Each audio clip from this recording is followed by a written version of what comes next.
Welcome back to my channel Tharika vlogs. இன்னைக்கு நாங்க ஃபேமிலியா எங்க கிளம்பிட்டோம் அப்படின்னா ஓட்டு போட போறோம். ஆமா, இன்னைக்கு April 23rd TN 2026 எலெக்ஷன் ரொம்பவே முக்கியமான நாள். ஸோ இன்னைக்கு நாங்கள் வந்து எல்லாருமே ஒன்றா கிளம்பிட்டோம். நாங்கள் போயிட்டு வந்துட்டு அதுக்கப்புறம் நான் வந்து எங்கள் இன்லா வீட்டுக்கு வேற போனோம். ஸோ அதனால சீக்கிரமாகவே கிளம்பிட்டோம். காலைல 9 மணி ஆயிடுச்சு, 2 hours லேட் ஆயிடுச்சு. இது வரைக்கும் லைஃப்ல இவ்வளோ சந்தோஷமா ஓட்டு போட கிளம்புனதே இல்லை. இதான் ஃபர்ஸ்ட் டைம் நான் ஓட்டு போடுறதுக்கு. டாடி கிட்ட சொன்னேன், டாடி இது வரைக்கும் சந்தோஷமா நான் ஓட்டு போட்டதே இல்லை, இதுதான் முதல் தடவை. ஆமா, இது வரைக்கும் நமக்கு வந்து ஆப்ஷன் ஏ ஆப்ஷன் பி தான் இருந்தது. இப்போதான் ஃபர்ஸ்ட் டைம் ஆப்ஷன் சி வந்திருக்கு. So I am very very happy.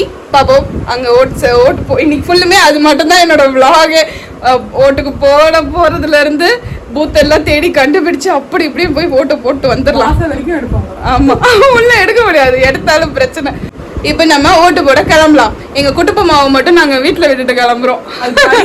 அதுக்கு ஓட்டு இல்லையா, அதனால நாங்கள் போகிற வழியெல்லாம் விரிச்சோன்னு இருந்துச்சு. எனக்கு ஒரே சந்தேகம் ஆயிடுச்சு, இது என்னடா இது, நம்மளுக்கு இன்னைக்கு ஓட்டிங் போடுறாங்களா இல்லையா என்னன்னே தெரியலையா அப்படின்ட்டு. எங்கேயோ 1-2 பேர் தான் இருந்தாங்க.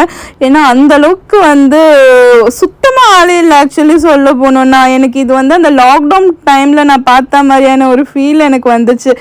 எனவே ஓகே, எங்கள் ஏரியாவை வந்து நாங்கள் இந்த மாதிரி கூட்டமே இல்லாமல் பார்த்து ரசிச்சுக்கிட்டு போகிறதும் ஒரு சந்தோஷமாக இருந்ததுனால அப்படியே பார்த்து ரசிச்சுக்கிட்டே போயிட்டோம். ஒரு வழியாக அங்கே எங்கன்னு சுற்றி எங்களோட பூத் எதுன்னு நாங்கள் வந்து கண்டுபிடிச்சிட்டோம்.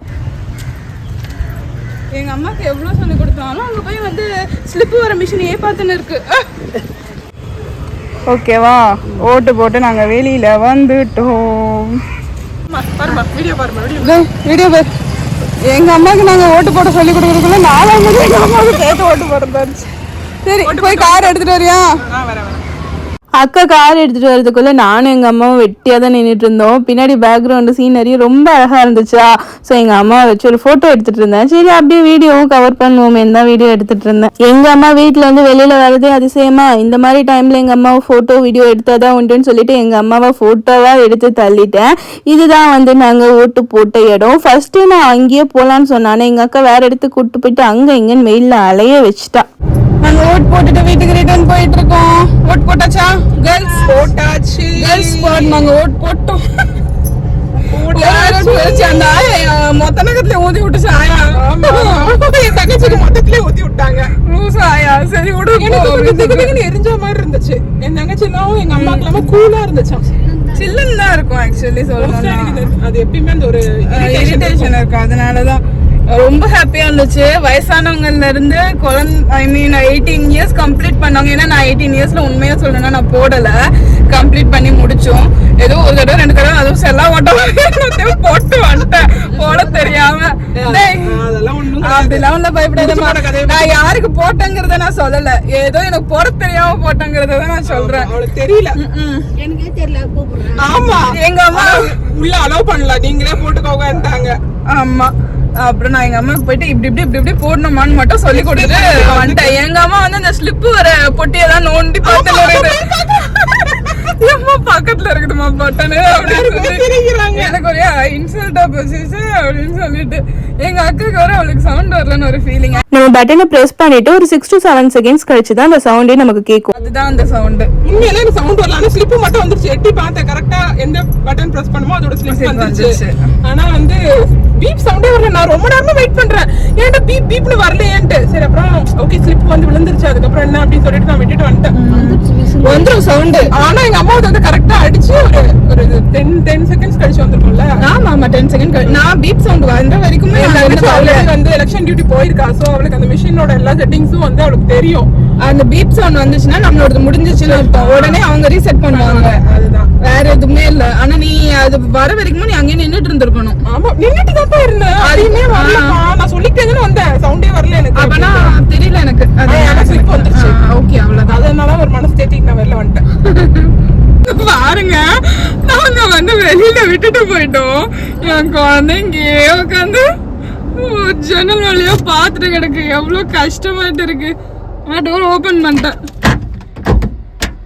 என்னடா ஓபன் ஓபன் லூசு. ஓ நீ ஓபன் பண்ணு.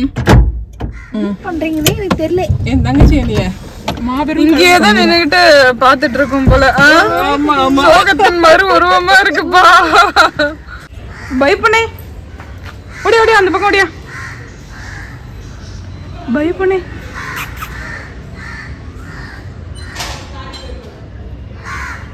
போட்டு போட்டுட்டு நாங்க வந்துட்டுவோம். உன் கையை காட்டு. டடா. ஓட்டு போட்டுட்டு வீட்டுக்கு வந்த கையோட வயிற்றுக்கு கொஞ்சம் டாப்பிங் பண்ணிட்டு நானும் என் சகோதரியும் வந்து என் அத்தானோட வீட்டுக்கு கிளம்பிட்டோம். போகிற வழியில் நான் எதுவுமே வீடியோ எடுக்கல, ஏன்னா செம்ம டென்ஷன் ஆகிட்டோம். நானும் என் அக்காவும் கிட்டத்தட்ட 3.5 hours ட்ராவல் பண்ணி 3 to 3.5 hours தான் ட்ராவல் பண்ணி போக வேண்டிய டெஸ்டினேஷனுக்கு நாங்கள் லிட்ரலாக 5.5 hours மேலேயே ட்ராவல் பண்ணியிருப்போம். ஈவினிங் 3 மணிக்கு தான் நாங்கள் வந்து வீட்டுக்கே போனோம். ஆக்சுவலி வந்து போகிற வழி ஃபுல்லும் அவ்வளோ டிராஃபிக் ஜாம். ஏண்டா வந்து மாட்டிக்கிட்டோம், எதுக்குடா இன்னைக்கு கிளம்பணுங்கிற மாதிரி ஆயிடுச்சு. 2 நிமிஷத்துல கிராஸ் பண்ண வேண்டிய ஒரே ஒரு கிலோமீட்டர் டிஸ்டன்ஸை நாங்கள் 1 hour அந்த ஜாம்ல கிராஸ் பண்ணோம். அப்பதான் இருக்கிறதுலயே செம்ம கடுப்பாச்சு. அதுக்கப்புறம் ஒரு வழியா பைபாஸை பிடிச்சி அங்கேயும் டிராஃபிக், பஸ் எல்லாம் பிரேக் டவுன் ஆகி ஒரு பக்கம் நிக்குது. ஏண்டா இப்படி பண்றீங்க அப்படிங்கிற மாதிரி இருந்துச்சு. அந்த அளவுக்கு மோசமா இருந்துச்சு டிராஃபிக் ஜாம். இது வரைக்கும் நான் இந்த மாதிரி ஒரு ஜாம்ல போய் மாட்டினதே இல்லை. எனக்கு வந்து சுந்தரா டிராவல்ஸ் தான் ஞாபகம் வந்துச்சு. மதிய உணவுக்கு கூட எங்களுக்கு சோத்துக்கு வக்கில்லாத அளவுக்கு போயிடுச்சு. ஏன்னா எங்கேயுமே ஹோட்டல்லாம் எதுவுமே இல்லை. நாங்க ஏதோ எடுத்துட்டு போன 1-2 ஸ்நாக்ஸும் அதுக்கப்புறம் கொஞ்சமா தண்ணி இருந்துச்சு. அதை தான் வந்து குடிச்சிட்டு வயிற்று ரொப்பிட்டு ஒரு வழியா வீட்டுக்கு போய் 3 மணிக்கு சேர்ந்தோம். என் அத்தான் தான் உனக்காக சிக்கன் பிரியாணிலாம் செஞ்சு வச்சிருக்கேன்னு காலையிலேயே பாசமா சொல்லியிருந்தாரு. பட் ஆனால் நான் போன நிலமையில பசியே ஆத்து போச்சு. அதனால எனக்கு பிரியாணி சாப்பிட்ற அளவுக்குலாம் என் பாடி கண்டிஷனே இல்லை. எனக்கு தயிர் சாதம் போதும்னு சொல்லிட்டு தயிர் சாதம் தான் நான் சாப்பிட்டேன். என் சகோதரி தான் பிரியாணி சாப்பிட்டா. சாப்பிட்டு முடிச்சதுக்கு அப்புறம் கொஞ்ச நேரம் ரெஸ்ட் எடுத்துட்டு இருந்தோம். ஆக்சுவலி அங்கே செம்ம வெயில், ஹீட் வேறு ரொம்ப அதிகமாக இருந்துச்சு. ஆல்ரெடி டிராஃபிக் வேறையா, ரொம்பவும் டயர்டாக இருந்துச்சு உடம்பு. ஸோ கொஞ்ச நேரம் ரெஸ்ட் எடுத்துட்டு தான் வந்து கால்வாயில் வந்து தண்ணி வருதுன்னு சொல்லிட்டு இருந்தாங்க. என் ஆத்துக்காருக்கு ரொம்ப அதுலலாம் குளிக்கணும்னு சொல்லிட்டு நான் தான் வந்து நான் இல்லாமல் நீ குளிக்காத அப்படின்னு சொல்லிட்டு ஸ்ட்ரிக்ட் ஆர்டர் போட்டு வச்சிருந்தேன். அதனால நான் வந்ததுக்கப்புறம் போகலான்னு சொன்னதுனால அன்னைக்கு ஈவினிங் கண்டிப்பாக போகணும் அப்படின்னு சொல்லி வச்சிருந்தாப்புல. அதனால உடனே நாங்கள் வந்து ஒரு 5 o'clock போல தான் கிளம்பியிருந்தோம். ஊர் பார்க்கறதுக்கு கண்ணுக்கு ரொம்ப குளிர்ச்சியாக இருந்தது. ஆனால் பாடிக்கு ரொம்ப ஹீட்டாக இருந்துச்சு. என் உடம்புக்கு சுத்தமாக அக்செப்ட் பண்ணவே இல்லை ஹீட்டு. ஒரு வழியாக வந்து 5 மணிக்கா வந்து சேர்ந்துட்டோம் காவாய்க்கு. ஆனால் எனக்கு அப்பயுமே வெயில் ரொம்ப அதிகமாக இருந்தாப்புல இருந்துச்சு. எல்லாருமே வந்து குளிச்சுட்டு இருந்தாங்க. எல்லாரும் பார்க்கும்போது எனக்கும் ஆசையாக இருந்துச்சு நீச்சல் அடிக்கணும்னு சொல்லிட்டு. பட் ஆனால் நமக்கு தான் நீச்சல்னா வரவே வராது, தண்ணினாலும் பயமா. அதனால ஒரு மூலையில உட்காந்து வேடிக்கை மட்டும் பார்த்துட்டு இருந்தேன். பத்தாவதுக்கு நான் ஸ்பேர் ட்ரெஸ் வேற எடுத்துட்டு போலையா, அதனாலயே நான் எதுவுமே குளிக்கணும்னு நினைக்கவே இல்லை. ஆசையா இருந்தாலும் சரி போ அப்படின்னு சொல்லிட்டு விட்டாச்சு. ஏன்னா என் ஆத்துக்கார் தான் வந்து என்னவோ தண்ணியவே பார்த்ததில்லை அப்படிங்கிற மாதிரி அதில் உட்காந்து குளிச்சுட்டு இருந்தாங்க. எப்பயும் போலதான் சிட்டியில இருக்கவங்களுக்கு கிராமத்து வாழ்க்கை பிடிக்கும், கிராமத்துல இருக்கவங்களுக்கு சிட்டி வாழ்க்கை பிடிக்கும். நானும் அதே கேட்டகரி தான். பட் ஆனா எந்த அளவுக்கு என்னால அங்க சஸ்டெயின் பண்ண முடியும்லாம் தெரியாது. எல்லாருமே அழகா இங்க நீச்சல் கத்துக்கலாம். எனக்கு தான் நீச்சல் தெரியல, என் அக்காக்கும் நீச்சல் தெரியல. ஆனா எங்க அம்மாவுக்கு நல்லாவே நீச்சல் தெரியும். பட் ஆனா சின்ன வயசுல இருந்தே எங்க அப்பா வந்து பயம்படுத்தி எங்களுக்கு நீச்சலே கத்துக் கொடுக்க விடல. எங்க அம்மாவை ஸ்விம்மிங் பூல்ல தான் கத்துக்கலான்னு இருந்தோம். பட் ஆனா அங்கேயும் எங்க அப்பா வந்து எங்க நாங்க முழுகிட்டு போறோமோன்னு அனுப்பவே இல்லை. ஒரு வழியா என்ற சின்ராசியும் அந்த தண்ணியையும் பிரிச்சு தனியா கூட்டிட்டு வந்து நாங்க வீட்டுக்கு கிளம்பிட்டோம். கிளம்புனதே வந்து ஈவினிங் ஒரு 6-6:30 போலதான். எக்ஸாக்டா எனக்கு டைம் ஞாபகம் இல்லை. டிராஃபிக்லாம் ரொம்பவே கம்மியாயிருச்சு. நாங்க வரும்போது இருந்த மாதிரி இல்லை, ஆனா நாங்க ரொம்பவே பயந்துட்டு இருந்தோம். வர வழியில ஃபுல்லும் ஹைவேஸ்ல வந்து மாம்பழம் வித்துட்டு இருந்தாங்க. எனக்கு மாம்பழம்னா ரொம்ப பிடிக்கும்னு அவங்களுக்கு தெரியும். ஸோ வாங்கலாம் அப்படின்னு சொன்னாங்க.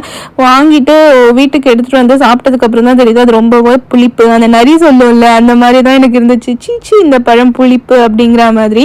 அதுக்கப்புறம் ஒரு 2 hours டிராவல் பண்ணதுக்கு அப்புறம் ஒரு வழியா ஆரியாஸ்க்கு வந்து சேர்ந்தோம். ஆக்சுவலி நாங்க எக்ஸாக்டா ஆரியாஸ்க்கு போய் சேர்ந்தது வந்து ஒரு 9:30 to 9:45 போல ஆயிடுச்சு. எல்லாமே மோஸ்ட்லி ஹைவேஸ்ல ஹோட்டல் எல்லாம் க்ளோஸ்ல தான் இருந்துச்சு. ரொம்ப பயந்துட்டேன், எங்க பசி பட்னியோட நம்ம வீட்டுக்கு போகணுமோ அப்படின்னு சொல்லிட்டு. இந்த புண்ணியமா மட்டும் ஓப்பன் பண்ணி வச்சிருந்தாங்க. ஃபுல்லு செம்ம கூட்டம் வேற.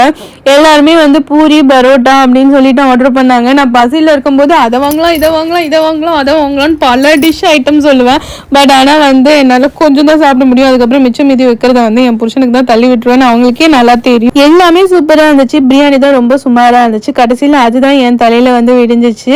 கொஞ்சமாக சாப்பிட்டுட்டு மிச்சத்தை வந்து பார்சல் பண்ணிடுங்கன்னு சொல்லிட்டேன். சாப்பிட்டு எல்லாம் முடிச்சதுக்கப்புறம் ஒரு காஃபி குடிக்கலாமேன்னு ஆர்டர் பண்ணேன். ஆனால் அதுவும் ரொம்ப கசப்பாக இருந்துச்சு. அதனால அதையும் என் ஆத்துக்கார் தலையில தள்ளி விட்டுட்டு வெளியில வந்து கொஞ்ச நேரம் ஃபோட்டோ எடுத்துட்டு அதுக்கப்புறம் நாங்கள் கிளம்பிட்டோம். நானும் காரில் போய் தூங்கிட்டேன். அதனால அதுக்கப்புறம் வீடியோ எடுக்க வேறு வீடியோவில் பார்க்கலாம். Tata bye.